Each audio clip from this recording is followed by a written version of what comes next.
muitas vezes distanciamos do caminho que nos ensina Jesus. Estamos aqui para celebrar sobre o manto da soberana quilombola, Nossa Senhora Aparecida, da soberana quilombola, Nossa Senhora Aparecida. Muito bem, meu querido irmão e irmã, você viu aí, não é? Da boca de um bispo, chamado Nossa Senhora Aparecida, não é? Desse nome aí. O nome originário, né?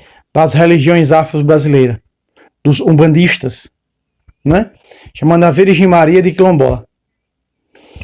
Meus queridos amados irmãos e irmãs, nós estamos vendo que a igreja está passando por períodos difíceis, predito pela Virgem Maria, em suas aparições. Jesus disse no Evangelho segundo São Mateus, que quando nós víssemos a abominação no lugar santo, que nós pudéssemos entender o que profetizou o profeta Daniel. Quando a abominação começar a aparecer nos lugares santos. Isso foi numa missa afro, no santuário de Nossa Senhora Aparecida. Então nós vimos isso acontecer.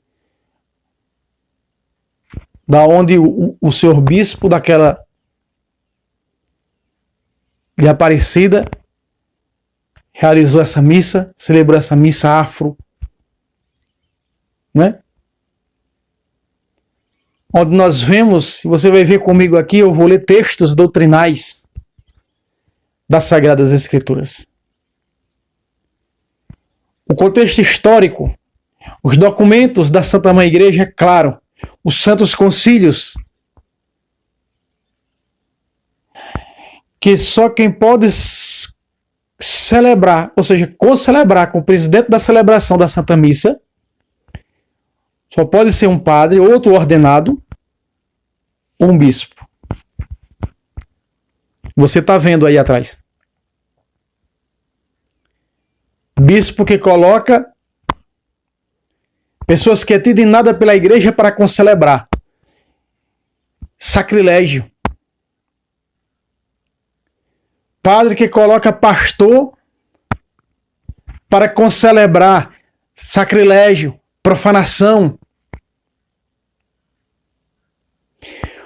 Os perseguidores do Concílio Vaticano II acusam a igreja, e quando eu estou falando aqui perseguidores, eu não estou me referindo aos protestantes, estou me referindo aos sedevacantistas e outros que ainda não se denominaram sedevacantistas, mas que perseguem o Concílio Vaticano II e o Papa, que se dizem católicos, dizem que essas missas surgiram por culpa do Concílio Vaticano II. Mentem abertamente, falsamente, porque não dão um documento que prove aonde o Concílio Vaticano II está mandando fazer isso aí. Um documento redigido pelo concílio, aonde manda celebrar bispos e padres realizarem tais celebrações afro, missa do cangaço, missa do boiadeiro, do vaqueiro, missa disso e daquilo. No final desse vídeo, eu vou deixar o vídeo do Padre Paulo Ricardo respondendo a uma pessoa que acusa o Concílio Vaticano II por tais atrocidades, por tais profanações. Bispos e padres estão profanando.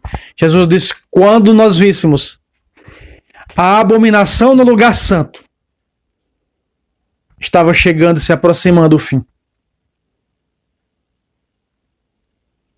E eles pegam, violam a doutrina da igreja. Viola uma tradição de 2000 anos. Violam as coisas santas. Vejam, meus irmãos, o que Jesus disse em Mateus 7, versículo 6. Não lanceis aos cães as coisas santas. A Eucaristia é o quê? É o que mesmo? A celebração eucarística é Santa Missa. Santo Sacrifício. Não lanceis aos cães as coisas santas. Veja, isso é Jesus que está dizendo. Eu não estou aqui me referindo a esses coitados inocentes que foram convidados pelos bispos e padres, porque são inocentes, não estão lá nem. Para eles, tanto faz como tantos fez, como esse pastor, como esses umbandistas, concelebrando. Eles não sabem o que está acontecendo. Convidaram, vai. Mandaram fazer, fazem. De quem é a culpa? Do que conhece as regras e a doutrina santa e está violando ela. Não atireis aos porcos as vossas pérolas, para que não as calquem com os seus pés, e voltando-se contra vós, vos despedacem. Só está aqui o que vai acontecer. Com esses bispos, se não se converterem, com esses padres, se não se converterem, é só isso que vai acontecer. É só isso, meus irmãos, que vai acontecer. Vejam só. A pérola preciosa, que é a centralidade da fé cristã, é a Eucaristia. Então, lançando, como esse padre entregou Jesus Eucarístico a esse pastor, concelebrando, meus irmãos.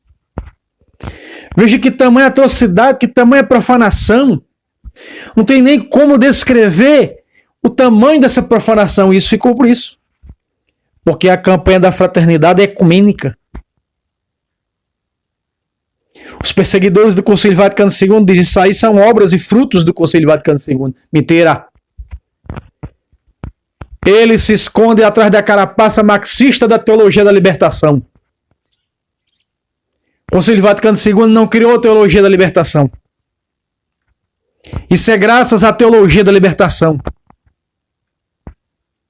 De bispos e padres marxistas que ainda guardam nos seus corações, em seus atos, a teologia da libertação. Mas ninguém tem coragem de falar e denunciar a teologia da libertação. Só sabe apontar para o Concílio Vaticano II e acusar sem provas. Mentir falsamente. Quando dizeis mentira, tem por pai o diabo. João 8,44. Não mintam, perseguidores do Papa, perseguidores do Concílio Vaticano II. Não tem nenhum documento redigido sobre isso do Concílio Vaticano II autoriza tais atrocidades, tais profanações. Mas aqui a palavra de Deus está dizendo que voltará contra vocês, mentirosos e perseguidores. E que falam isso é culpa da missa nova.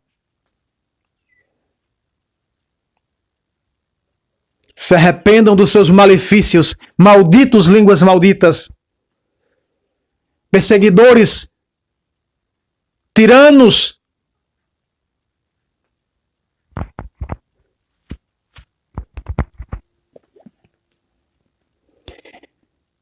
Não atireis aos porcos as vossas pérolas. É só isso que estão fazendo. Pegando a Sagrada Comunhão.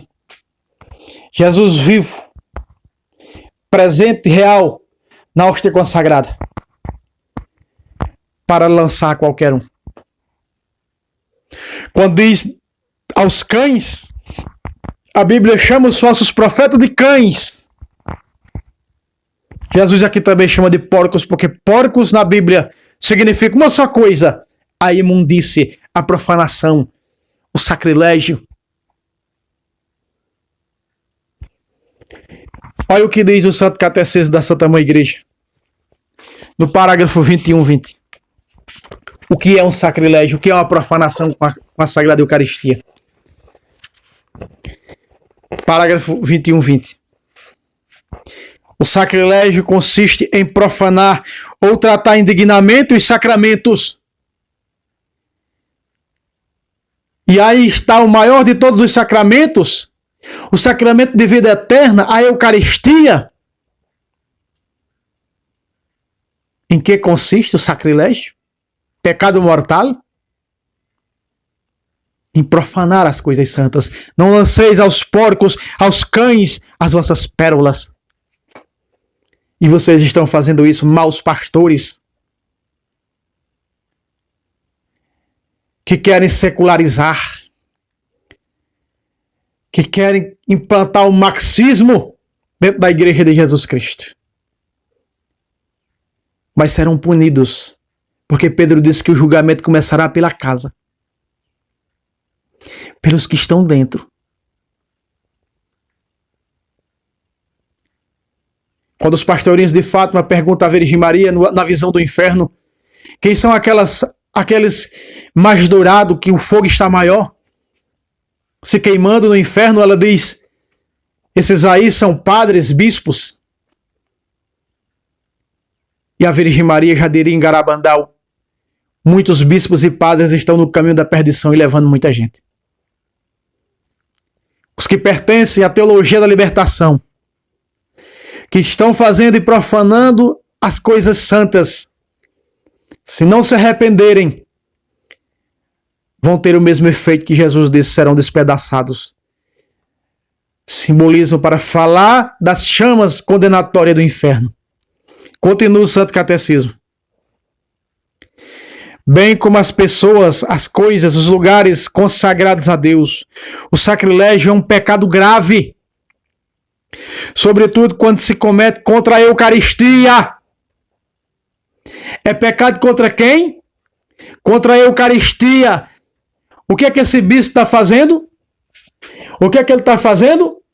Ele está celebrando o quê? A Santa Eucaristia. Com o quê? Com os pais de santo não. Os pais dos santos é Deus. Quem é esse povo? Pai do quê? Do diabo, filhos do demônio?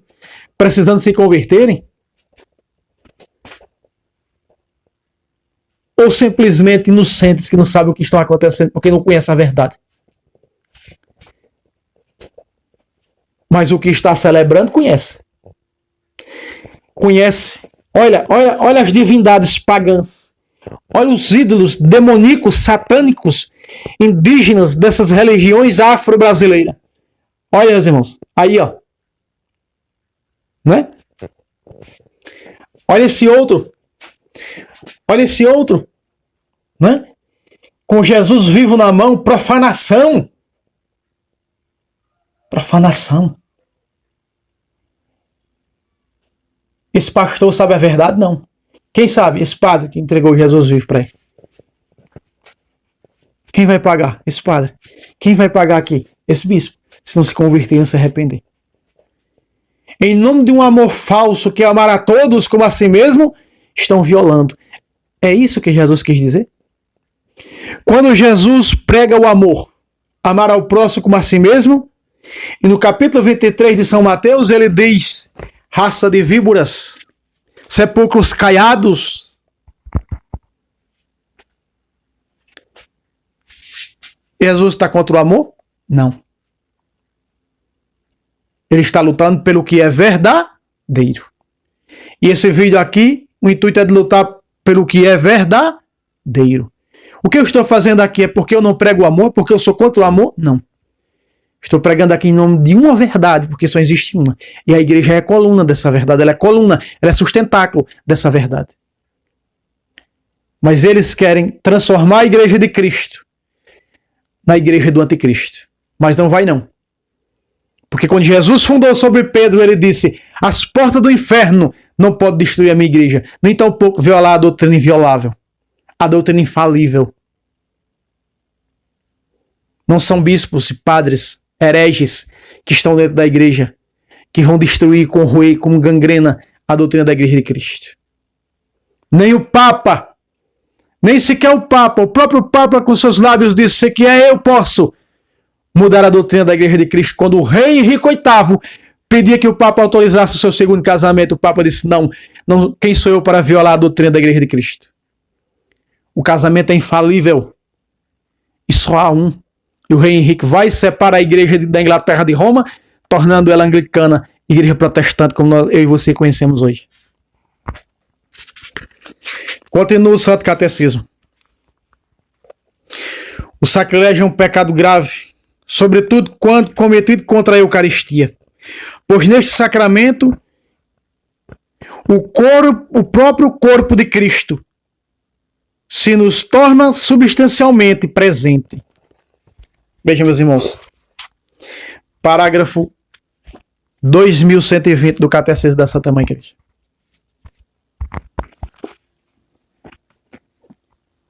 Estão atirando aos cães as coisas santas. Profanação é pecado grave.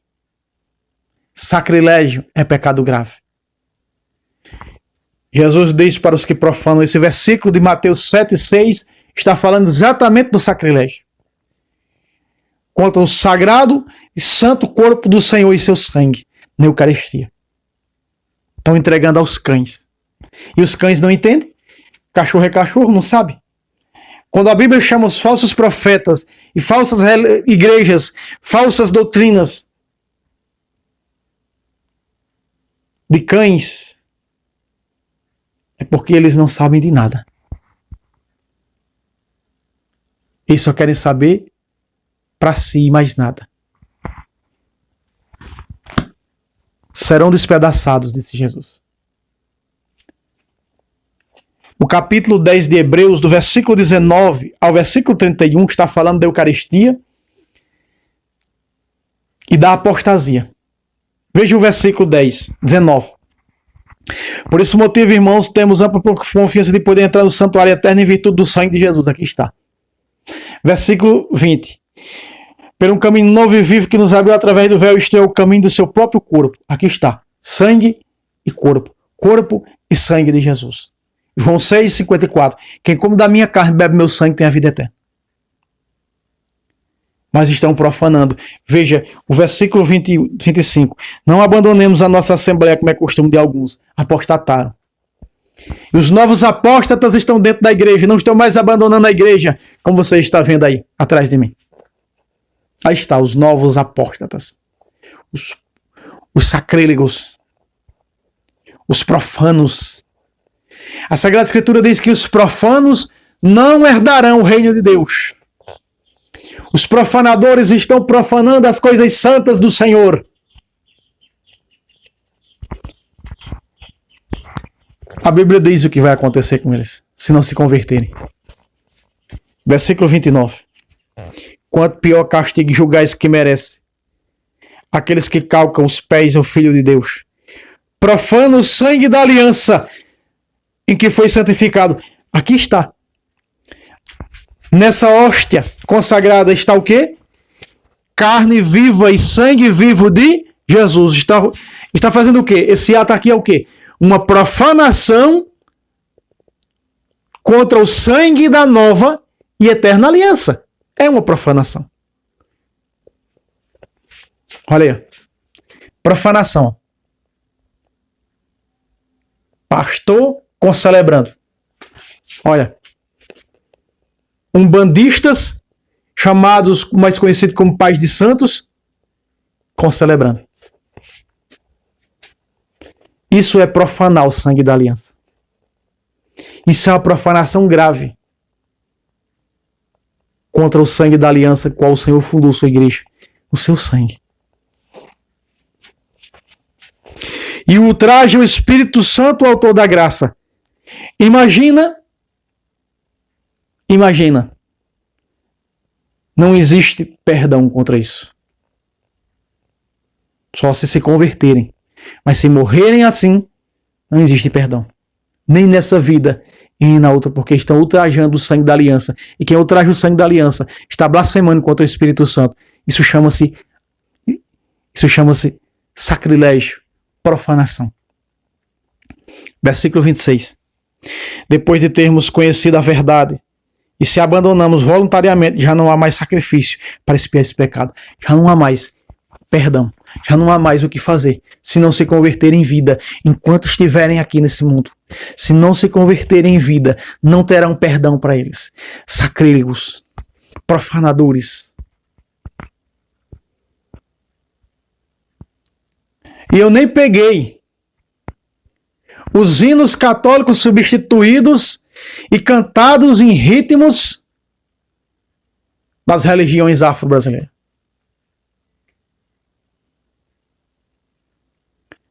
Alguns dizem a fumaça de Satanás entrou na igreja. A fumaça de Satanás entrou nas missas, meus irmãos. Eu conheci esse bispo de Aparecida quando ele era do Rio Grande do Sul, que ele fazia na Rede Vida um programa. Ele dizia assim: Bíblia na mão, fé no coração, pé na missão. Missão? Que missão? Em nome de um falso ecumenismo que a teologia da libertação tomou de conta? O que é o ecumenismo? O ecumenismo é sentar eu, católico, com protestante e debatermos na Bíblia Sagrada, na doutrina, para ver quem está com a verdade e o que está com a mentira se converter à doutrina verdadeira. Isso é ecumenismo. Por que não aceitam o padre Luiz Toro vir para o Brasil em nome de um falso ecumenismo abraçado pela teologia da libertação? De um falso ecumenismo. Isso aí, ó. A campanha da Fraternidade Ecumênica, que foi redigida, o seu texto por nada mais nada menos por uma pastora luterana, abortista e apoiadora do movimento LGBT. Está aí no que deu a tal campanha da Fraternidade Ecumênica. Meus irmãos, vamos orar pelos nossos bispos, pelos nossos padres, porque a coisa está feia. Mas uma coisa vale salientar: será manifestado antes da vinda de Jesus os que não são dele, para que nós possamos ver e ouvir quem são os verdadeiros sacrílegos, profanadores do sangue da aliança. O Eduardo nos escreve, perplexo, a respeito de uma reportagem que foi publicada no site IG. Nesse site, há uma reportagem que fala das missas exóticas que conquistam cada dia mais fiéis. Na reportagem do site, esse tipo de missa é incentivado, louvado e quase que se escarnece a missa tradicional, principalmente a missa de São Pio V, a missa em latim. A reportagem diz assim: se essas missas bem tradicionais e que fazem você se sentir em alguma catedral da Idade Média surgiram eventualmente como reação às decisões do Concílio Vaticano II, foram essas mesmas resoluções que abriram espaço para missas na língua nacional e mais próximas das culturas locais. E aí, as opções são as mais variadas: gauchesca, afro, árabe e até sertaneja. Fecha aspas. Pois bem, Eduardo, vamos então esclarecer as coisas. Em primeiro lugar, o Concílio Vaticano II jamais falou de missas enculturadas. O Concílio Vaticano II nunca deu permissão para que houvesse tais missas. E não existe nenhuma, repito, nenhuma legislação da autoridade competente, que é a Santa Sé, a respeito deste tipo de missas. Para que haja algum princípio de inculturação, e existem documentos da Santa Sé que falam da inculturação enquanto princípio, é necessário que as conferências episcopais façam pedido à Santa Sé. E uma vez aprovada aquela inculturação, ela é aplicada dentro da estrutura básica do rito romano. Por exemplo, a cor branca. A cor branca no Japão não significa solenidade, não significa a liturgia festiva porque o branco para a cultura japonesa é uma cor fúnebre. Então, substitui-se o branco pelo amarelo. Isso é uma enculturação. A Conferência Episcopal Japonesa tem a permissão de fazer essa substituição para que se compreenda naquela cultura qual é o caráter festivo das solenidades que são celebradas. É assim que, por exemplo, quando se dá o abraço da paz na liturgia, em algumas culturas é incompreensível tocar numa outra pessoa, novamente a cultura japonesa, em que se cumprimentam as pessoas à distância, com uma reverência. Pois bem, isso tudo é a adaptação da enculturação. Mas enculturação é simplesmente tirar aqueles elementos que iriam perturbar a compreensão da missa e do santo sacrifício naquela cultura específica. Mas isso não se faz espontaneamente, não se faz a partir do alvitre do celebrante e nem sequer de bispos locais. É necessário que haja a aprovação da Santa Sé. As pessoas que celebram esse tipo de missa estão violando um direito fundamental dos fiéis. O Código de Direito Canônico, quando coloca os direitos dos fiéis em geral, diz o seguinte no cânon 214. Os fiéis têm o direito de prestar culto a Deus, segundo as determinações do próprio rito aprovado pelos legítimos pastores da Igreja. É um direito do fiel. Ou seja, um fiel, quando vai à igreja, ele tem o direito de receber a missa da igreja, não a missa do padre. Agora, é evidente que padres e celebrantes gemam diante deste cânon. Por quê? Porque está tirando a eles a possibilidade de ser um tiranete. Ou seja, eu sou o pequeno ditador que diz como a missa será. É evidente que equipes de liturgia gemem diante deste cânon. Porque equipes de liturgia criativas que querem começar a missa com a bênção final e terminá-la com a procissão de entrada, evidente, essas pessoas que querem tudo de cabeça para baixo irão protestar. Mas que alívio para os fiéis! Que alívio para os fiéis saber que a igreja os defende e defende os seus direitos.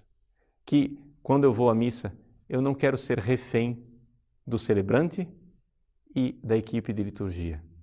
Quando eu vou à missa, eu quero saber como ela começa, tem o seu prosseguimento segundo os ritos e como é que ela acaba.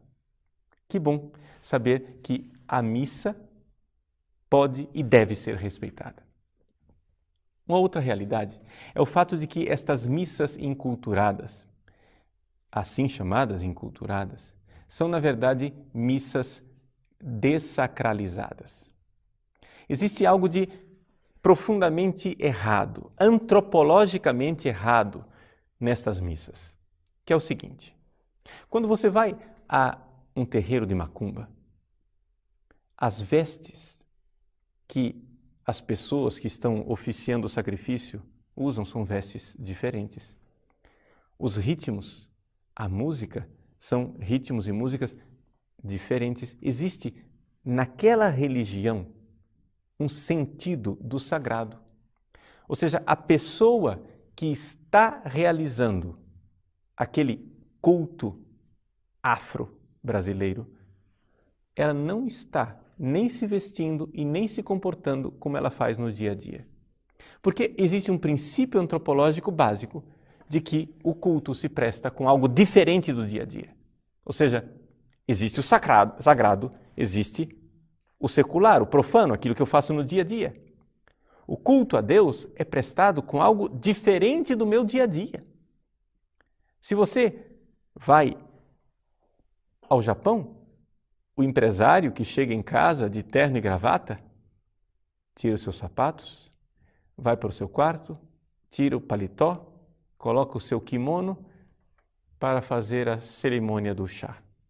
Ele sabe que ele precisa se vestir de uma forma diferente daquela que ele estava se vestindo quando estava tratando os negócios profanos.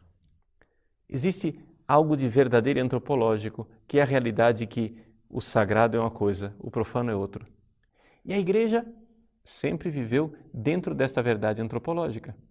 nós tínhamos uma música sagrada, o gregoriano, roupas sagradas, os paramentos litúrgicos, textos sagrados. Havia toda uma realidade sagrada. Eu estou usando havia, não porque foi abolido, mas havia porque as pessoas jogaram fora o patrimônio da igreja. Tudo isso ainda existe, ainda está aí. E não foi o Vaticano II quem acabou com isso.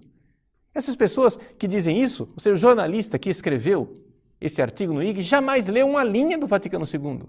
Eu desafio você a encontrar na Sacrosanctum Concilium qualquer tipo de aprovação desse tipo de maluquice litúrgica.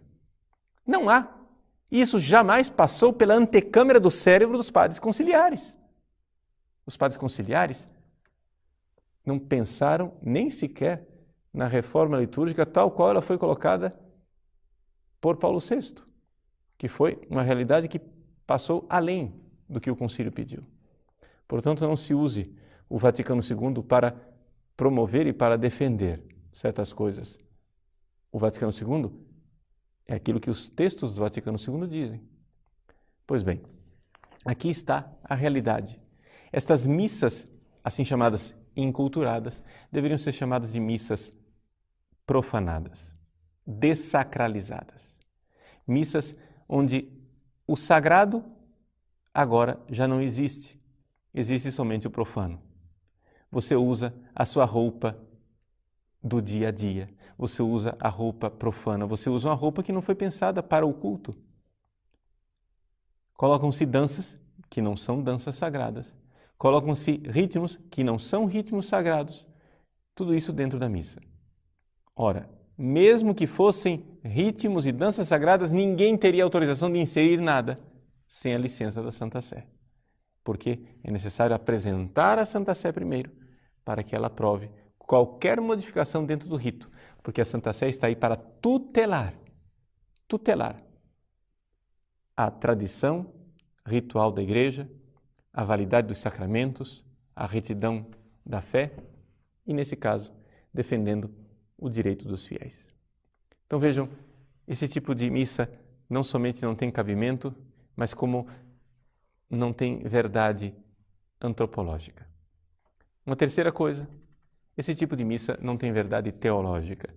Ou seja, se você for ver, todas essas inserções, esse tipo de rituais, foram feitos por pessoas que não entendem absolutamente o que é o verdadeiro rito da missa. A missa é a celebração da paixão, morte e ressurreição de nosso Senhor Jesus Cristo. É o santo sacrifício eucarístico. Todas essas inculturações são sempre inculturações que vão na direção de festosas celebrações comunitárias, onde o sacrifício de Cristo na cruz fica encoberto, esquecido, quase que ausente. Por quê? Porque o que é importante é aquilo que você é. Importante é aquilo que nós temos no dia a dia, é trazer o profano para dentro da igreja. Chamar isso de profanação talvez seja literal demais, mas é isso que está acontecendo. Vejam, uma última coisa para concluir essa nossa reflexão. É também verdadeiro que existe muita coisa de falso nessa suposta inculturação. Ou seja, pessoas que vão participar de uma missa afro vão lá e se fantasiam com roupas africanas que eles não usam no dia a dia. São roupas profanas que os africanos usam na África, mas que nós não vemos nas ruas brasileiras. Pois bem, se fantasiam para supostamente enculturar, mas enculturar na cultura de quem? Enculturar na cultura de quem? Numa cultura de laboratório, onde supostamente o brasileiro é assim. Mas qualquer brasileiro vê que a missa está se transformando num baile de máscaras. Quando uma pessoa vai participar de uma missa crioula, de uma missa gauchesca, e um sujeito que no seu dia a dia usa calça jeans e camiseta, vem ali de bombacha e lenço no pescoço, fantasiado daquilo que ele não é, e daquilo que ele não vive, existe algo de extremamente artificial nesse tipo de manifestação. Não quero aqui me manifestar absolutamente contra a cultura de ninguém. Só quero dizer uma coisa. Vamos respeitar o rito da missa tal qual ele foi aprovado pela Santa Sé. Se existe alguma possibilidade de enculturação e de modificação, a Conferência dos Bispos deve pedir à Santa Sé que irá aprovar. Esse é o princípio jurídico. Essa é a realidade litúrgica. Portanto, respondendo a você, Eduardo, estas missas não têm nenhuma legalidade.